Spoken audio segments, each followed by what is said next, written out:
अमेरिकी संबंध, Indo US relation.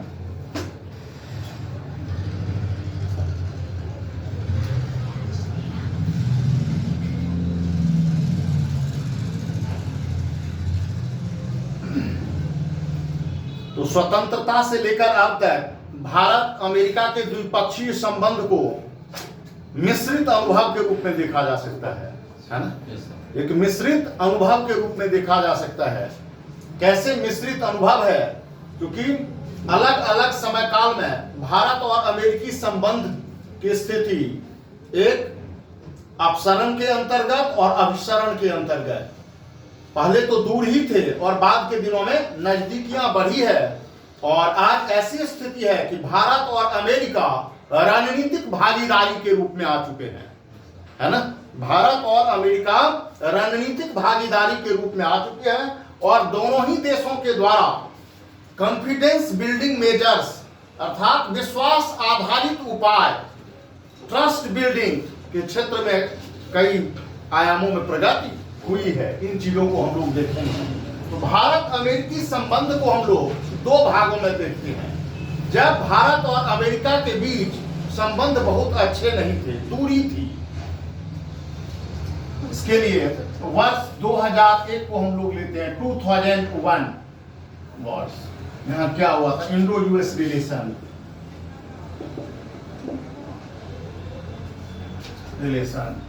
ये ले ही चुके हैं। तो यहाँ क्या हुआ था? एक तरीके से यहाँ संबंध अच्छे नहीं थे और कटु संबंध थे, बहुत अधिक नहीं, कटु संबंध थे, अर्थात एक तरीके से डाइवर्जेंस की स्थिति थी। यहां कन्वर्जेंस की स्थिति आई है आफ्टर 2001। ये अपसरण और ये अभिसरण।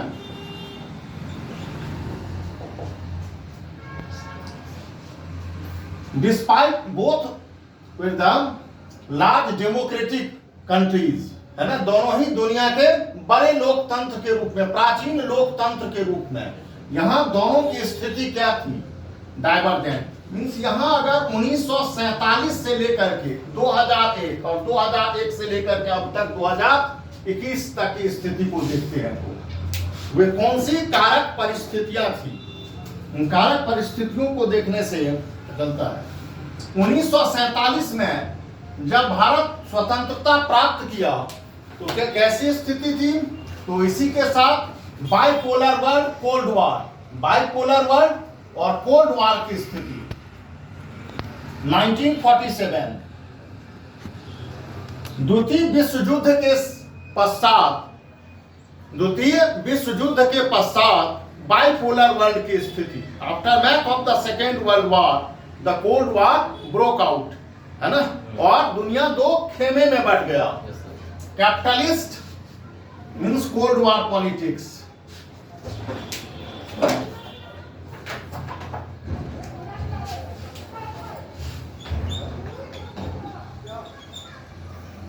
और पॉलिटिक्स, ये ब्लॉक पॉलिटिक्स को बताइए। खेमे की राजनीति, जिसमें फर्स्ट वर्ल्ड जो capitalist lead by USA, second world socialist lead by USSR, ये स्थिति थी। और एक तरह यूरोपीय उपनिवेशवाद और साम्राज्यवाद से मुक्त हो रहे, स्वतंत्रता प्राप्त कर रहे देश थे, जिन्हें थर्ड वर्ल्ड कंट्रीज के रूप में, इन देशों के लिए थर्ड वर्ल्ड किसने नाम दिया था? Who coined the word third world? Alfred Sauvy of France in 1954 coined third world country. Bharat या अन्य, है ना, जो देश यूरोपीय उपनिवेशवाद और साम्राज्यवाद से, है ना, मुक्त हो रहे थे, स्वतंत्रता प्राप्त कर रहे थे, इसके लिए तीसरी दुनिया के देश का नामकरण किया था फ्रांस के अल्फ्रेड साल्वे ने। ये थर्ड वर्ल्ड कंट्रीज, तो मुस्लिम क्या हो रहे थे? ये जो उपनिवेशवाद और साम्राज्यवाद से मुक्त हो रहे थे। न्यूली इंडिपेंडेंट कंट्रीज,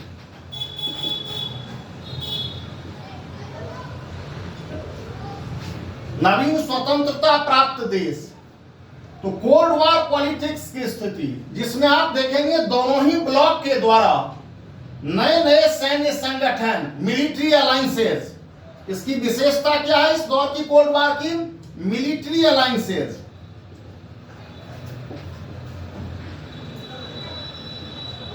ये मिलिट्री अलायंसेस वेस्टर्न कंट्रीज के, वेस्टर्न डेमोक्रेटिक कंट्रीज के द्वारा regarding to containment of communism, साम्यवाद के प्रसार को रोकने के लिए, अवरोध खड़ा करने के लिए मिलिट्री अलायंसेस लाइक नाटो,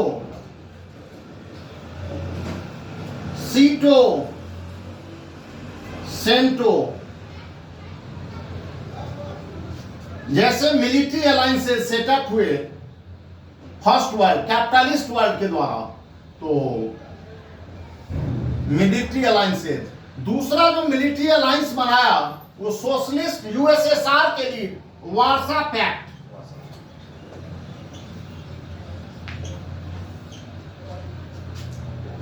अब चूंकि भारत स्वतंत्रता प्राप्त कर चुका था तो भारत को अपनी विदेश नीति सुनिश्चित करनी थी, और भारतीय विदेश नीति की दशा और दिशा क्या होगी ये राष्ट्रीय आंदोलन के दिलों में ही लगभग तय हो चुका था। और स्वतंत्रता के पश्चात इस परिवर्तित परिप्रेक्ष्य में भारत ने स्वतंत्र विदेश नीति का अनुसरण किया। क्या किया? Follow independent foreign policy. और इस इंडिपेंडेंट फॉरेन पॉलिसी का मतलब था हम किसी भी गुट में नहीं रह करके गुट-निरपेक्ष, और भारत ने नॉन अलाइनमेंट मूवमेंट में सक्रिय भूमिका निभाई। India followed the non alignment policy. वैसे समय समय पर में ये इनकी परिभाषा बदलती भी रही। तो India followed non alignment movement, और इसका एक सक्रिय है ना दार के रूप में रहा ये। अब देखिए इस शीत युद्ध के समय काल में पाकिस्तान की स्थिति, भारत के पड़ोसी राष्ट्र, भारत चूंकि हम लोगों ने स्वतंत्रता और विभाजन दोनों को एक साथ ही प्राप्त किया था, और तो इसमें पाकिस्तान और भारत के साथ जो संबंध रहे बहुत ही कटु संबंध रहे। अमेरिका ने इस स्थिति का लाभ उठाते हुए क्या किया? तो पाकिस्तान के पास में आशा फेंका और पाकिस्तान इसका मेंबर भी बन गया, तो का मेंबर बन गया।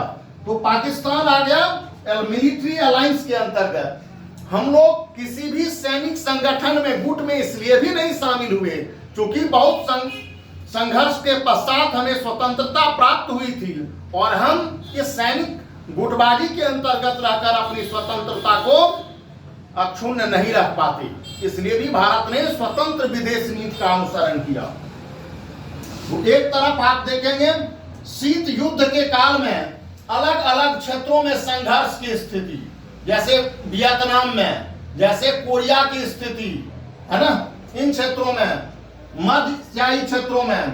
तो ऐसी परिस्थिति में अमेरिका के साथ हमारे जो संबंध रहे वो बहुत अच्छे नहीं रहे, और ये है कि इन वर्षों में केवल 3 अमेरिकी राष्ट्रपतियों ने भारत भ्रमण किया। केवल 3 अमेरिकी राष्ट्रपतियों ने भारत भ्रमण किया। और यूनाइटेड नेशन में जो यूएस का अप्रोच था वो इंडिया के प्रति असर्टिव अप्रोच नहीं था। असर्टिव अप्रोच नहीं था इस समय काल में, ये बाद में आया। अब कैसे आया इसको देखते हैं। तो एक तो हमने स्वतंत्र विदेश नीति हम लोगों ने अनुसरण किया था, दूसरी तरफ भारत ने अपने सामाजिक आर्थिक विकास के लिए नियोजन को चुना था, प्लान इकोनॉमिक कंसेप्ट को। तो प्लानिंग का जो कंसेप्ट भारत ने लिया था सामाजिक आर्थिक विकास के लिए, ये कंसेप्ट हम लोगों ने यूएसएसआर से ही लिया था। किससे लिया था? यूएसएसआर से ही लिया था। वैसे इंडिया में मिक्स्ड इकोनॉमी का अप्रोच, लेकिन नेहरू ने स्वतंत्रतोपरांत नियोजन में समाजवादी दृष्टिकोण को ही प्राथमिकता दी। नेहरू ने समाजवादी दृष्टिकोण को ही प्राथमिकता दी।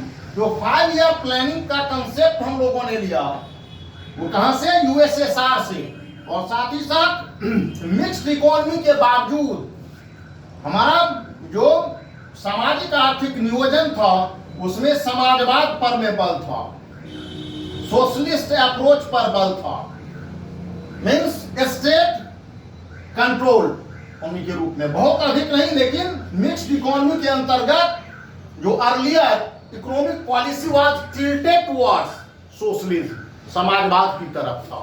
वैसे हमने अपने स्वतंत्र विदेश नीति को का अनुसरण करके रास्ते को खुला रखा था। हमें तीव्र विकास की आवश्यकता थी, इसीलिए हम किसी ब्लॉक प्लॉट पॉलिटिक्स में नहीं पड़ते हुए भारत के तीव्र आर्थिक विकास के लिए किसी भी खेमे से सहायता प्राप्त कर सकते थे, और भारत ने सहायता प्राप्त भी किया। हमें तीव्र आर्थिक समृद्धि की आवश्यकता थी और इसके लिए एक्सटर्नल कोऑपरेशन की आवश्यकता थी, और हमने अपनी इकोनॉमी को दोनों तरफ से सहायता के लिए। लेकिन इंडिया का जो अर्लियर ये इकोनॉमिक पॉलिसी था वो टिल्टेड था सोशलिस्ट के प्रति, राइट। और कई ऐसे लक्षण भी दिखते हैं कि समाजवादी दृष्टिकोण निहित था इसमें। शीत युद्ध के परिप्रेक्ष्य में जैसे चीन के साथ में निकटता अमेरिका की कुछ दिनों के लिए आई, पाकिस्तान के साथ में उसकी निकटता थी ही। ऐसी स्थिति में जब हम लोगों ने युद्ध लड़ा है ना, भारत चीन युद्ध 1962, भारत पाकिस्तान युद्ध 1965, फिर युद्ध का खतरा मंडरा रहा था, तो 1971 में भारत ने क्या किया, तो इंडिया यूएसएसआर फ्रेंडशिप ट्रीटी किया। क्या किया, फ्रेंडशिप ट्रीटी किया, मैत्रीपूर्ण 1971 में 20 वर्षों के लिए। इस फ्रेंडशिप ट्रीटी के अंतर्गत ये दिखता है Indian policy was tilted towards to USSR. तो ये दृष्टिगोचर होता है कि इंडिया का फॉरेन पॉलिसी जो है वो टिल्टेड, हाँ